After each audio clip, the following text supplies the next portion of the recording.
Hello, everybody, and welcome to the Mouthy Money podcast. I am joined again by my co-host Chris Tuite, who is head of consumer finance at communications consultancy MRM, back from his well-deserved 2-week break. Chris, welcome back. Hi, Ed. Thanks for having me back. Appreciate it. You come back in a mood of league-winning football team supporter, I'm I did. sure. I wondered if you were going Uh, to bring this up. I thought his views on the state pension are divisive enough. Should he mention the fact that I've got a season ticket at Liverpool? well, Yeah, no. Although I wasn't there yesterday. Long story, but yeah. Just wait until future podcasts when we get into the personal finances of footballers and Oh, well, yeah. I mean, that where is they quite. invest their money. Yeah, That it's could be a where a good lot of one my one day. money goes actually. But maybe Kevin can convince me otherwise to put it in towards my pension. Uh, We'll see. That's right. So we're joined today by Kevin Hollister, who is founder of an online retirement journey provider service called Guide. Kevin, welcome to the podcast. It's great to have you on. Thanks very much for having me on. Great to hear. Now, we're going through the purpose of the podcast today is really to look at Guide and look at what it does and talk a little around how people can get a better understanding of how they're planning for on their own kind of wealth journey, retirement journey, whatever you want to call it, how it's going. Before we kind of really launch into that though, just give us a bit about your background, tell us about Guide, and tell us kind of why it's relevant to Mouthy Money. Yeah, so my background myself, I'm an actuary, a pensions actuary by trade. Worked as a consulting actuary for about 25 years or so, and then um, I built Guide probably around sort of 6 or 7 years ago. I started to build it post kind of pensions freedoms, and then we launched it to the public around sort of lockdown time, so sort of 2020. That was our kind of first iteration of Guide when we first put it out to the public. On a personal level, despite my London accent, I live in Glasgow. I've lived up here very happily for about 20 years or so. Um, Hopefully, I'm an adopted Glaswegian by now. I'm on the football front. I'm celebrating as well because I was originally born in Widnes, so just outside Liverpool. So I'm a Liverpool fan as well. Ah, But I've dual allegiances because my Glaswegian team is the mighty Partick Thistle for my sins. So yeah, no, it's been a great weekend on the football front. Partick Thistle had a major win as well on Friday night. there we go. So just give us a little bit. So what is Guide? What does it do? And kind of who are you looking to help? Yes, sure. So, I mean, if I start with the reason why we built Guide and what we were trying to understand, first of all, um, the pension freedoms came around about a decade or so ago now. And as part of those pension freedoms, advice wasn't made compulsory, which was probably the right outcome. There wasn't enough capacity in the advice market, I don't think, to cater for everybody that was going into drawdown or wanting to use their money completely flexibly at retirement. And philosophically, it was, it's people's money that they had built up, and it's down to them really to use it as they see fit, whether that's going down an advice route or not taking advice. So we had a hunch that lots of people wouldn't take advice, which is, the best outcome for them to do to get that to get that advice, and they would be left, I suppose, to manage a really, really difficult situation on their own. And it's a question everybody's going to have at some point in their life, whether they realise it now or not, and that is, do I have enough assets, income, pension pots, savings pots, your state pension? Can I put that all together to give me an income, which is what I need for that's expected to last for the rest of my life? Everybody's going to have that question at some stage, and it's just a case of whether you know that yet or not, and what types of different income and pension pots and savings pots that you may have. So that was why we had a hunch that people would need a tool like ours, rather than kind of trying to muddle through those really kind of difficult questions themselves. Um, and then because it was new, we needed to understand if there would be any kind of demand for it. So we thought there would be, but you never know that until you've actually kind of released it and seen if there is. So we quickly established that it was relatively simple to attract about 10,000 clicks a month to our site. It didn't cost much in the way of marketing at all, and there was lots of people searching for the help that we provide. So we looked on Google, we could see like the search terms and so forth that we were using. There was probably about 100,000 people a month searching for those kind of terms at the time. So we'd kind of answered question one, is there a demand for this and can we attract people, reasonably cheaply? Tuite is essentially a free service, so we had to be able to do that cheaply. And then question two was, can people use it on their own? Because if it was too difficult for people to use on their own, it was completely worthless. They wouldn't have an expert sat next to them, an advisor or some other kind of pensions expert. So they had to be able to use it on their own. And that is where initially I failed dramatically. As an actuary, I'd made it way too complicated for people to understand. And I think our initial completion rates hovered somewhere between 1% and 2% of people who started the journey to people who were able to finish it on their own. So at that point, we kind of did a year of user testing, really trying to understand where people were falling out, what they couldn't answer, what they could answer, where they were finding things that were really difficult to proceed with. And, I'm happy to say now our completion rates are over 50% from people who start on the first page to get to the last page, which for, kind of 7-page or so journey, which probably takes, between 5 and 10 minutes is a fairly good kind of completion rate. And people being able to go through on their own and do that. So that was the first two questions that we had to answer, and that probably took us about a year from launch to know that we could attract people steadily at a very low cost, and there was demand for this, and two, that people could actually do it on their own and get the benefit from it that we'd hope they would. So, in a nutshell, it's about and it's something of a catch-all term, but it's to do with cash flow and understanding where you are today, and then those inputs. So things like, well, how much, when do I want to retire? How much do I want to earn in retirement? And other questions like, do I want to take a tax-free lump sum?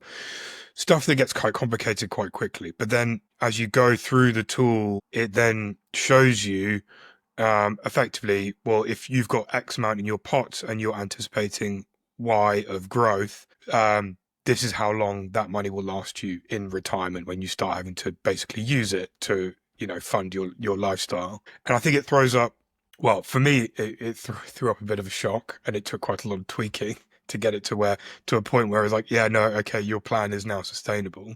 And I think I found the most kind of intriguing. And the thing is, it is so difficult for people to visualize, right? That actually what you're doing is the right thing or what you're doing is not the right thing. And that's very difficult to get right, isn't it? Because of the complexity. Yeah, so I suppose we try to kind of zone out a little bit and try and look at the problem in the sort of simplest terms. So if you're at or near retirement, or if you're in retirement as well, you kind of your key question is, can I put everything I've got together to give me an income which is expected to last for the rest of my life? And then from that point, you're looking at 3 really key risks. Risk number 1 that we do is, what is the amount that you can take from your pension pots and expect not to run out of money? What we would call a sustainable withdrawal rate. And there are all types of numbers around that. You should take 4%, 5%, etc. a year from your pension pots, but they are all complete nonsense. If you see a sustainable withdrawal rate number, it is a nonsense. What you need to be able to take from your pension pots is the extra that you need in any particular year to give you the total income that you want, when you may well have some other income as well, such as your state pension, or you might have a final salary pension and so forth. So that's one of the key risks. The other 2 risks being around investment return, which we can't advise people of where to invest their money and so forth. We can give them some understanding of the different investment risks and so forth. And then the final one is nobody knows how long they're going to live. So you've got what's called longevity risk technically, but I mean, it's really just knowing how long estimating how long you're going to live and building a plan that you expect to last at least that long and adjusting that and tweaking that over time so that, as you age, you'll be expected to live to a longer date anyway. So they're the kind of three key risks that people have to deal with. When we look at what we were doing ourselves around this kind of sustainable withdrawal risk, there were plenty of planners when we built guides that said, if you've got a pot of £200,000 and you take an amount of X, you get a return of Y, it will last for 25 years or 30 years or whatever that number is. But again, a bit like that kind of withdrawal rate number, it's got no practical use to 99% of people, because 99%, even more, are not going to reach retirement with just a pension pot that they're going to live off for the rest of their lives. They're going to have the state pension probably kicking in at a later date, because a lot of people retire before state pension age. Lots of people who are retiring at the moment have been lucky enough or fortunate enough to be in a final salary scheme previously. So that's another guaranteed income for life, alongside the state pension. But again, it might start at a different date from when you want to retire. You're not just going to have pension pots. So pension pots is one flexible element, but you're likely to have ISAs, savings accounts, other types of investment, which are also flexible and you could take an income from as and when you choose. What you've got to think is that you don't get charged income tax on that, whereas you do when you take, income from a pension. And then other things as well. People will work in a part-time role for a few years. You've got to factor all of those things in. So in simple terms, what we were looking to do was say to people, tell us what you want and when you want to retire. So what starting income you want and what shape of income you want as well, because lots of people will need a kind of rising income, maybe up to about 75. But then all of us, as we get less active in later years, are probably going to be happy with the kind of flat income, which falls in real terms, kind of health and care costs aside. So the level of income you want, the shape of income you want, and then tell us everything you've got. And then we will do all the numbers for you and tell you if your plan would be expected to work. So that's the kind of first point of getting to people with a sustainable plan if everything goes as expected. But we all know that things won't go as expected. So we then like to do some tests. Or what if I live a bit longer? What if I don't get the level of return that I expect to get on average? What if the market crashes one year? So you've seen that recently, a lot of volatility and so forth. If that happens just after you retire, that's the worst time for it to happen, because your pots are the largest. 10% fall, 20% fall is what we actually test, but a 20% fall will mean a greater reduction in those pots, and you're likely heavily withdrawing from your pension pots at that time. Your state pension may not have started, etc. And crystallizing those funds to actually settling the values when the market has taken a downturn is really difficult to recover from. And then other questions, typical questions people can understand: what if I need a bit of care in the last few years of my life? Will I still have enough money? All of those type of things is what we look to do. Yeah, that sort of projection piece was quite interesting. So I played around with it this morning, Kevin, and it's a great tool. I realized how, even though I do this regularly with Ed and think about this stuff all the time, that I didn't have a sense of how much money I would want or need in retirement. So I had a lump sum view, but what does that equate to as a kind of annual value? And so playing around with your tool and a little bit of mucking around with AI gave me a sort of like rule of thumb figure to aim towards. And it was very interesting how quickly then that just started to formulate into a plan that I think feels actionable, something that I can actually do. So my contributions aren't a million miles off what they need to be, which is a surprise to me, because as I've said to Ed before, when I think about pension planning, I'm in my early 40s. I just think I'm gonna fall massively short here. And the truth is, maybe in some ways, based on some of your the scenarios you mentioned there that might not go to plan, I might live longer, markets might crash, that kind of thing. There needs to be a bit of thought around that. But actually doing that and assuming a certain level of growth means that I'm going to be more or less okay, which was a pleasant surprise. I think it also made me realize that my retirement age and the length of my mortgage, there's a distance between those two things. So actually, I would want to retire before I paid off my mortgage, which means I need to start to think about paying that off early, which gives me a practical step about how I want to kind of move my personal finances to kind of make that happen.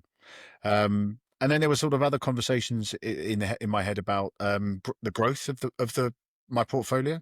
So I've had a look at my workplace pension, and it's just not growing at the rate that it needs to. So already I've got in my head, I need to up that growth quite considerably. What is it I need to do to make sure that happens over the next few years? So I've already, sitting down and playing with your tool for an hour or so, got kind of 3 actionable things that I want to put on the agenda with my wife and I, and when we're doing our kind of family planning, to say, family financial planning, here are the things that I think we need to focus on over the next 3 to 5 years. And obviously things will change, the circumstances will change and all the rest of it, but already feel good about that.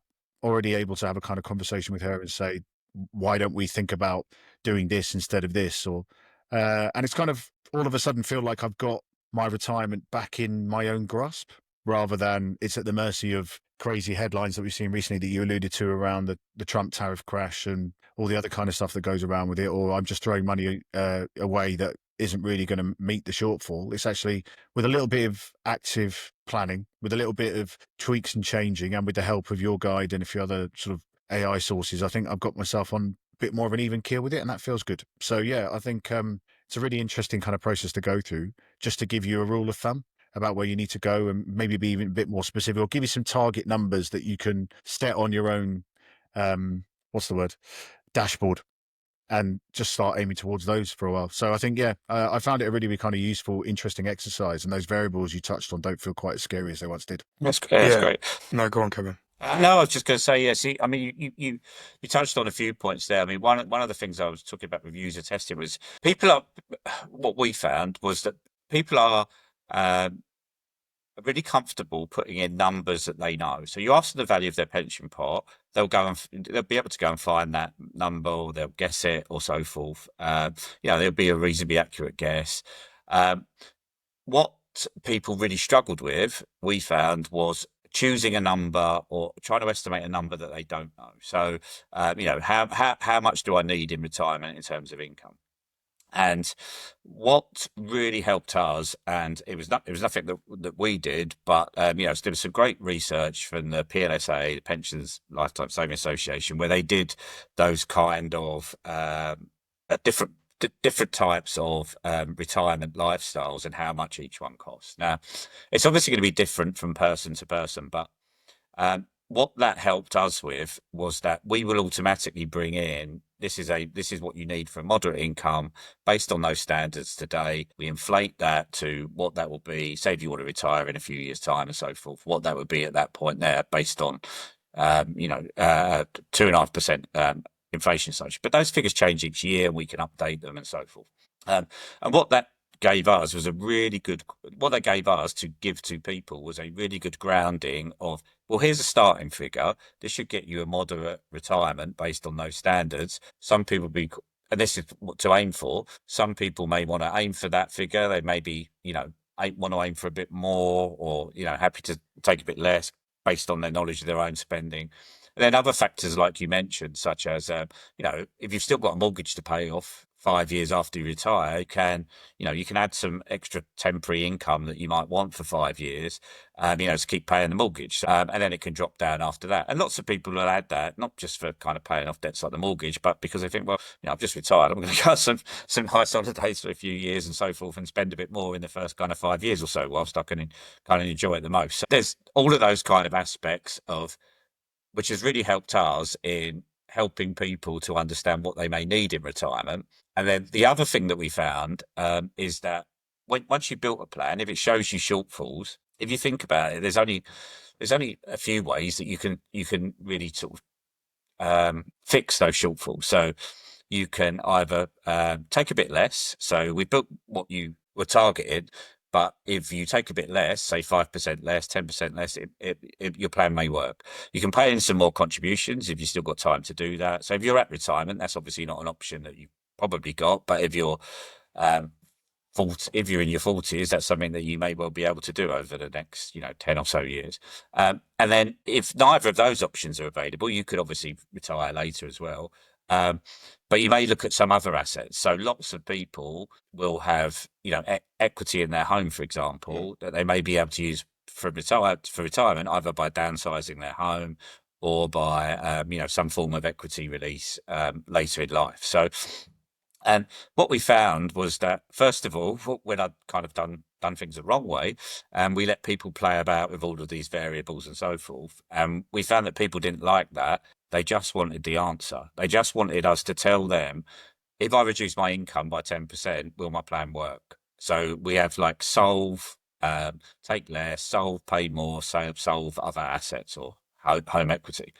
And so someone clicks, say like home equity, for example, solve, it'll say, well, if you could release £80,000 in home equity from either downsizing or equity release when you retire, then that will make your plan work. Or, if you pay in £200 or £100 a month extra in contributions for the next 10 years, that will make your plan work.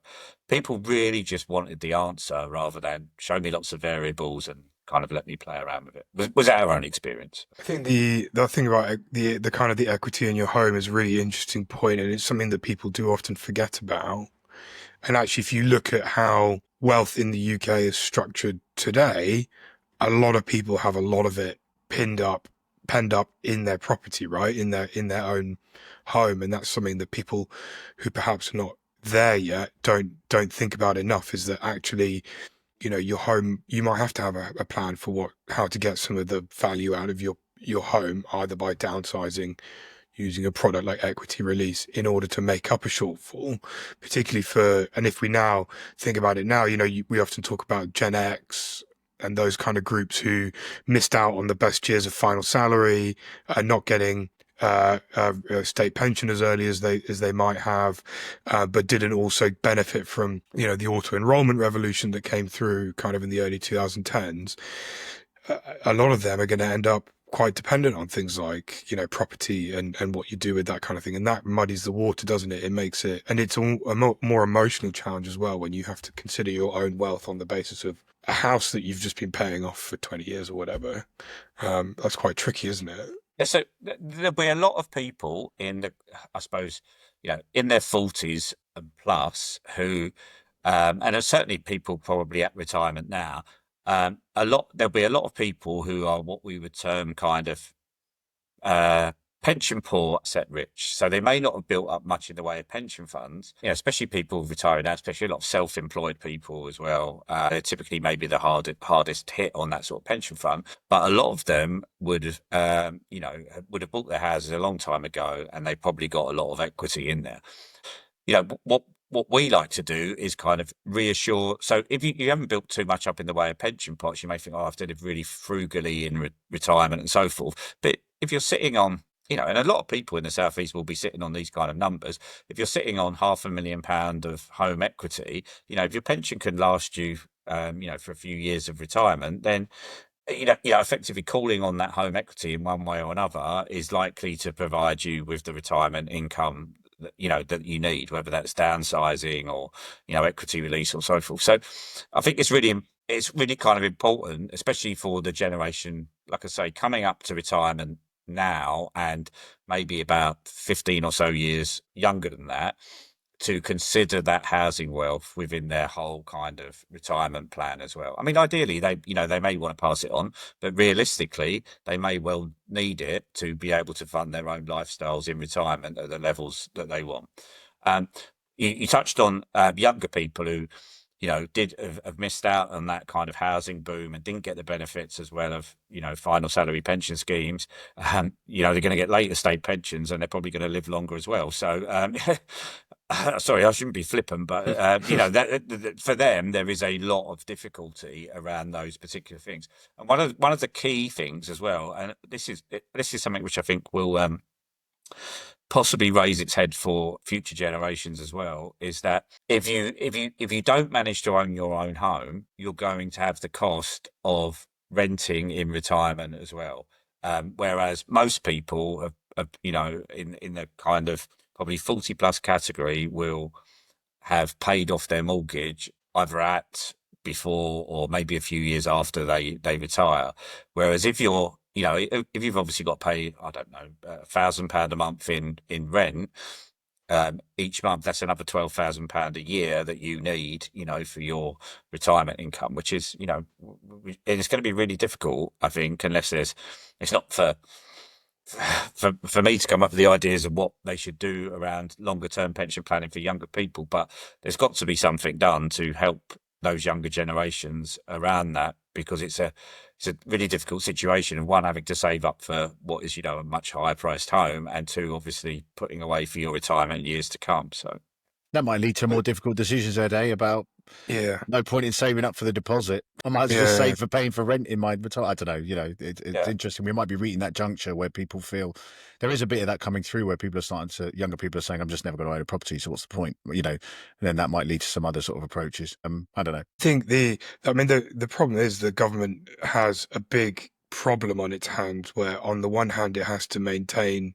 property values so that all of these people who have so much of their wealth in the property market aren't suddenly find themselves sitting on things that aren't worth what they thought it was worth. But you also have to be able to allow young people onto the property ladder so that we have as few people as possible ending up in that situation, right? And that's an incredibly difficult thing to fix, to get right. For me, the answer is we need to get as many young people saving as much as possible into pensions, right? That's the way out of it.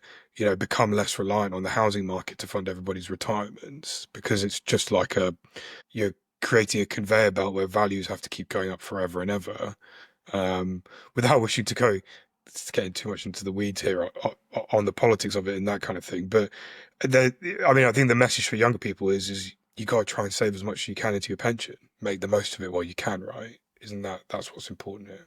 I think that there has been some discussion recently, which seems a really good idea to me, to allow people to save into their pensions. So they're getting the full tax benefits of paying into their pensions, which is great. But then, potentially, rather than it just being available at 57 plus, it could be available to make a deposit on a house or so forth. Because, if people do make that deposit on the house and then their mortgage payments are the same as their rental payments, at least they know that when they retire, they haven't got to keep renting. They will have a property to live in and won't have those kind of property costs, and hopefully a mortgage that's paid off. So there has been some kind of discussion about that, and it does seem in principle quite a strong idea, to be able to potentially help out with those kind of future problems. Yeah, and that's the discussion I actually had last week on the episode, for those who listened, with Brian Burns from Moneybox, because actually the lifetime ISA already does that to an extent, even though the potential kind of the amount you can save into it is much more limited than you can in a pension. Pension has a much bigger annual limit that you could potentially contribute towards. So an idea like that, if you were to introduce it for pensions, could be quite powerful. It all feeds into that kind of wider mix, doesn't it? Chris, do you feel more confident now? Do you feel more relaxed now you've had the chance to go through it? Relaxed. Yeah, it's quite interesting, because you look at I'm going to go on one of my my sort of, there's more conjecture than concrete facts here, Kevin. So bear that in mind. I always talk about the projections. I kind of go on a bit of a psychological journey with my pension. It's like I buy into that you've got to save often, take advantage of the tax relief, all that kind of good stuff. So I've been doing little bits and often as I can for a little while now. You get projections through, and they were, I would say, overly negative from providers, because almost like not talking about what it could look like based on sensible assumptions, almost more like a worst case scenario. So I've been left with this early on in the process thinking, well, this is not going to be kind of enough over a long period of time. Then using your tool and thinking about where the contributions are coming from. So I've got my workplace pension that's being matched by an employer. That's really important. That actually, I pay more attention to my own SIP, but actually that is the bulk of my pension saving at the moment. And then, I'm drip feeding money into a SIP and try to kind of take care of pound cost averaging over a long period of time to make sure I get kind of returns off the back of that. So it was really reassuring. To your point about to your point about not knowing what I would need in retirement, that felt like a big question. I was like, I don't know what that looks like.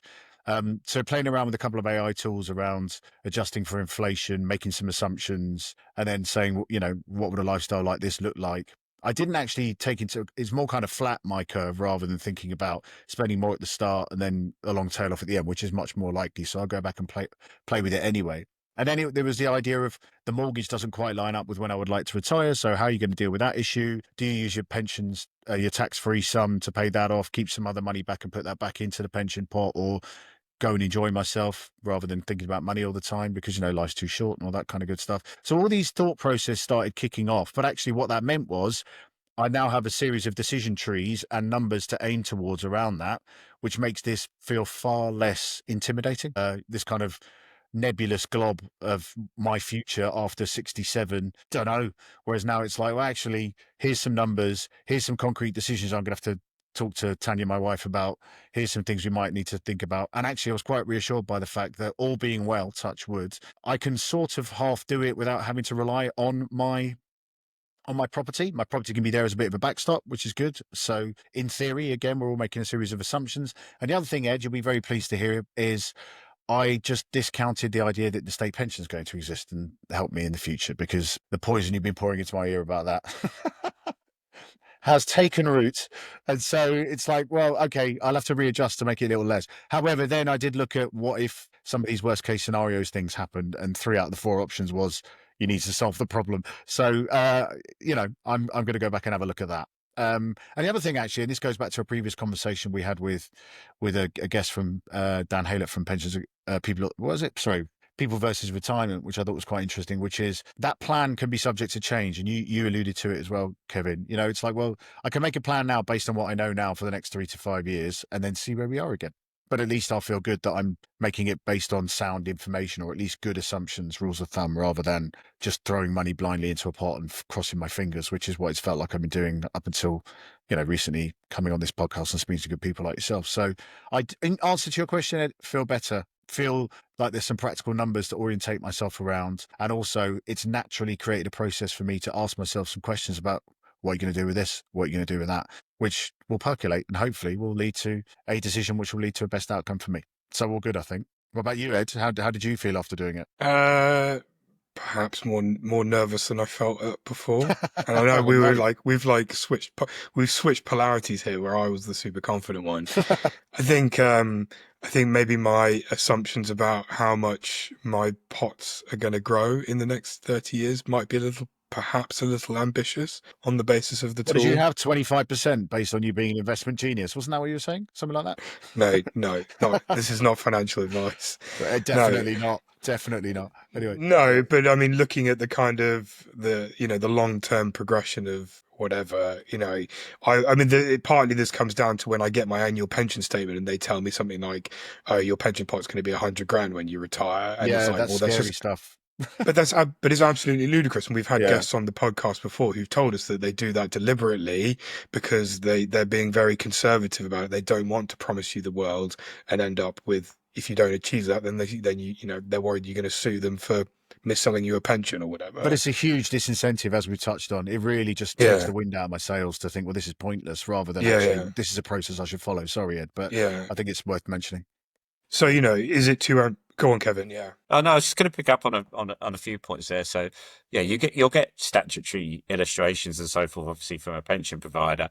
To me, like some of that information, I think, isn't really what people necessarily need. So, like you say, I don't know. Let's say you've got a pot of £50,000 and it tells you it's going to be £200,000 when you retire or so forth. I mean, I suppose the next question is, well, so what does that mean to me as a kind of income and so forth? And people find it really difficult to convert a pot of money into an income, which you can use if you're talking about a fully guaranteed income. They may well give you some projections on annuity rates and say, well, you can convert it into a guaranteed income of X. But 90% of people don't choose a guaranteed income at retirement. As we know, they take cash or they go into drawdown and so forth, especially, if you've got kind of reasonably larger pots to go into drawdown. So, you're not going to be, and obviously an annuity provider's got a reserve against so many things going wrong, and it's a guarantee that's actually there. They can only invest in certain instruments and so forth. So, so you should theoretically be able to get a better return remaining in the kind of equity market and so forth, or some element of risk assets and drawing down over time. So that's one of the flaws, I think, just around just around projections. Plus, they don't take into account anything else that you've got as well. So you've got an old final salary pension, your state pension is going to kick in, etc. So it's really difficult to really take much from them, in terms of valuable information. One of the second points you mentioned was, Chris, talking about it was your wife, you said about, planning together. That is the most requested kind of upgrade, if you like, that we get on our site. Can we have a couples modelling version? And we have been working on that for some time. And we expect to have that out there, certainly in a kind of beta type environment, with getting some feedback from users and stuff within the next couple of weeks. So within the next few weeks. So that to us is a kind of quite a big upgrade in the modelling, because then, obviously you probably only need about 1.5 times your own income for a for a couple's income, but you've got both sets of assets, pots, state pensions, and everything that's coming in, and you've also got both people's tax-free allowances, etc.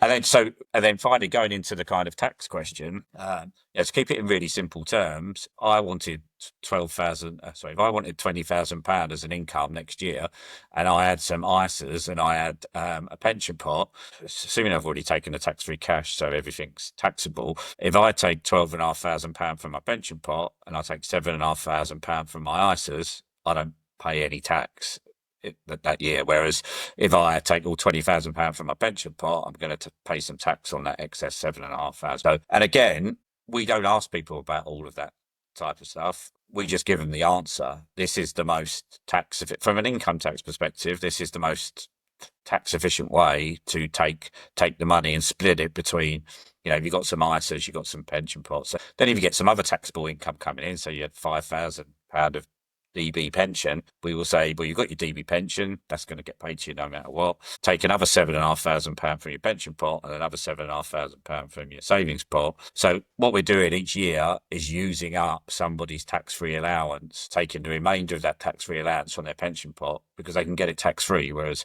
if they lose that tax-free allowance in that particular year, then, you can't get it back. So, yeah.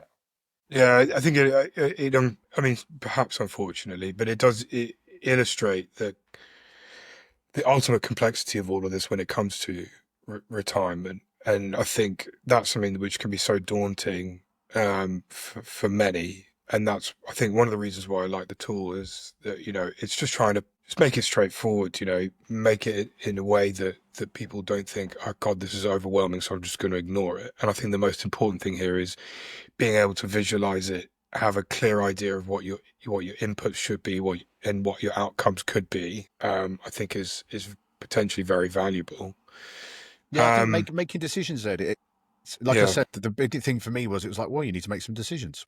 Rather than, I don't know, let's just leave it, keep throwing some money in there. It was like, hey, okay, let's do a little thought exercise. What does this look like? How much do you think you're going to? And all of a sudden, just even trimming down, narrowing that path somewhat, even though I haven't made any definitive decisions yet, into here is some particular paths you could go down. Is that, it almost feels, the thing about choice, people, if you put 20 options on something, then people are less likely to make a choice. Whereas if you put 3, then they are. We all kind of know that as a kind of general marketing principle, or a general idea about how our brains works. Narrowing the focus and allowing me to make some decisions, all of a sudden I feel like I'm participating, that it's active and that I'm able to do it. So yeah, I found that process really useful, and I think I'm going to carry that on. And then eventually that means I'll be able to reel off to you what my retirement plan is. Whereas at the moment, my retirement plan is stick some money, take on a bit of risk, stick some money in a SIP and in a workplace pension, and cross my fingers. I probably need a bit more detail than that, let's be honest. Yeah, so I mean, in terms of that process, our kind of process, if we look at it, is build it first of all. So once you've built a plan,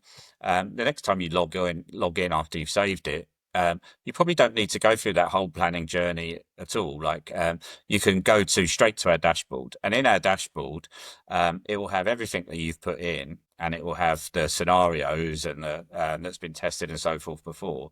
You can connect your pots to, we have a kind of dashboard feed where you could connect your pot with whatever pension provider, and it can update automatically in there, or you can just manually type it in if you prefer to do that. So you built a plan, you go back a few months later, is my plan still on track? Either through an updated feed, or is it, or I've just, manually overwritten it.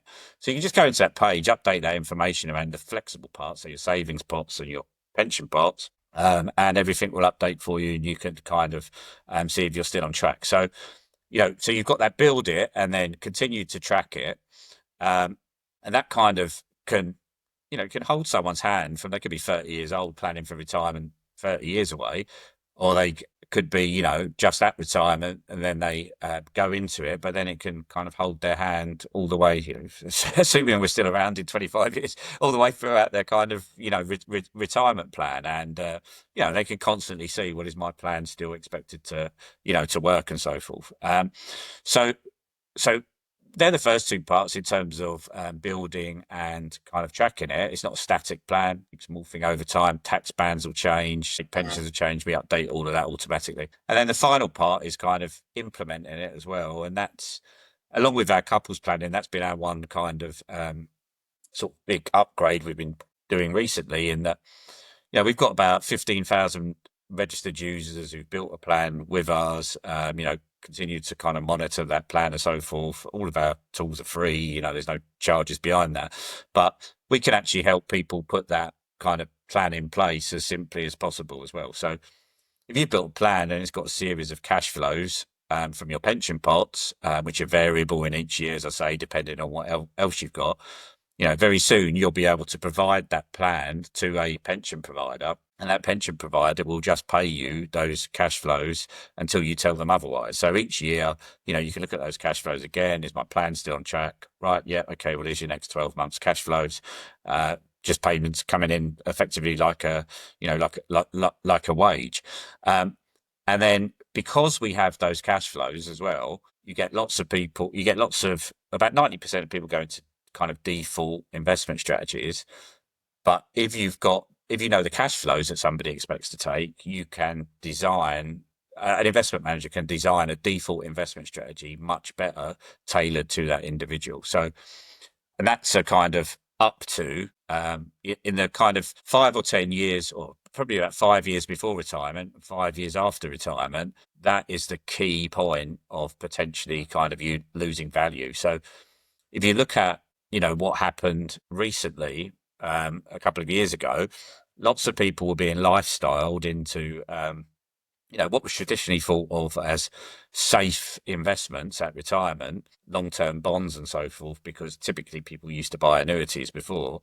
But when they got to retirement, if they just wanted to take all their money as cash, or they wanted to go into drawdown, when interest rates really rose, they saw that the value of those long-term bonds, as supposedly safe assets, had kind of really, really reduced in value. So, and that's fine if they were going to buy an annuity, i.e. if you knew what their plan was. But if their plan was to go into drawdown for a particular period of time, for, either short-term drawdown until that money run out and then live off something else, or, draw down throughout the whole of their life, that wasn't the right investment for them to go into. But if you know someone's plan, you can give them a much better default investment strategy. So we've been working a lot around that implementation with a SIP product provider partner and an investment management partner, to try and make everything as, I suppose, after you built your plan and you're monitoring your plan going forward, to make it as simple as possible to put it in place, keep tracking it,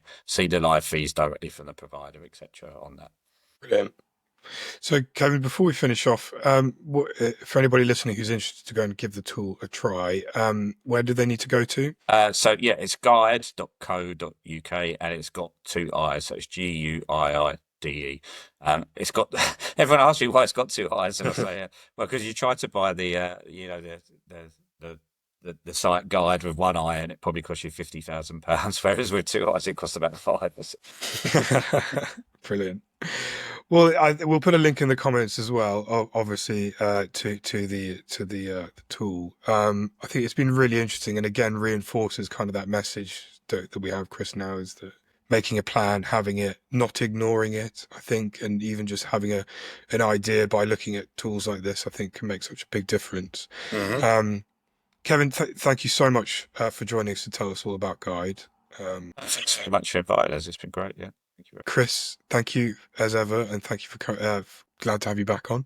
Thank We've you. got lots more coming up as we go into the warmer months, I'm sure. But please, everybody, do give us a like and subscribe. And we will see you all again soon. So with that, thank you and goodbye. Thank you for tuning into the Mouthy Money podcast. Don't forget to hit like and subscribe on all our content. Follow us for more on your preferred podcasting channel, including Spotify, YouTube, or Apple Podcasts. Stay in touch by following our social channels on Instagram, TikTok, and LinkedIn. And don't forget to subscribe to the Mouthy Money newsletter on mouthymoney.co.uk. The Mouthy Money podcast is produced for general informational purposes only. It should not be construed as investment, legal, tax, or other forms of financial advice. If in any doubt about the themes expressed, consider consulting with a regulated financial professional for your own personal situation. Past performance is no guarantee of future results. Investments can go down as well as up, and you may get back less than you started with. Never invest more than you can afford to lose. For more information, visit fca.org.uk/investsmart for more. Thank you.